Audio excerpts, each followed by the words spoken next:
শাশুড়ি বৌমা ঝগড়া তো সবসময় লেগেই থাকে, আবার তারা যদি হয় বাঙাল ঘটি তাহলে তো এই দ্বন্দ্ব শেষ হওয়ারই নয়। খাবার নিয়ে সবসময় তো দ্বন্দ্ব লেগেই থাকে, প্রতিযোগিতাও চলতে থাকে। এবারের খাবারের প্রতিযোগিতায় নাম লিখিয়েছিল আমার শাশুড়ি। আজকে বললো আমি আজকে রান্না দেখাবো, তোমার থেকে দেখবে বেশি লাইক পাবো। সেই মতোই উনি সিমুই বানানোর জন্য প্রথমেই দুধটাকে গরম করে নিচ্ছে। দুধটা একটু উতলে গেলেই উনি কিন্তু এই যে সিমুইটা, রেডিমেড সিমুই, ভাজা সিমুই, সেটাকেই উনি কিন্তু এর মধ্যে দিয়ে দিচ্ছেন। এই সিমুইটা করার জন্য কিন্তু কোনো বেশি ঝামেলা লাগে না, কারণ এটা রেডিমেডই থাকে, শুধু দুধের মধ্যে দিয়ে নাড়াচাড়া করলে একটু সেদ্ধ হলেই হয়ে যায়।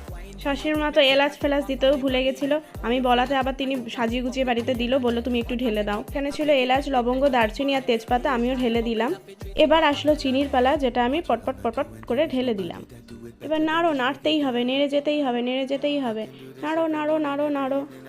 নাড়ানাড়ি শেষ হলে আর সিমইটা একটু সেদ্ধ হয়ে গেলেই কিন্তু কিশমিশটা দিয়ে দিলাম। কাজুটা গেছিলো শেষ হয়ে, তাই জন্য সেটা আর দেওয়া হয়নি। তোমরা চাইলে কিন্তু কাজু বাদাম দিতে পারো। রান্না করার ইচ্ছা না থাকলে বা অনেক লোক বাড়িতে চলে আসলে চটজলদির জন্য এই রান্নাটা করে কিন্তু রুটি পরোটার সাথে সার্ভ করতে পারো।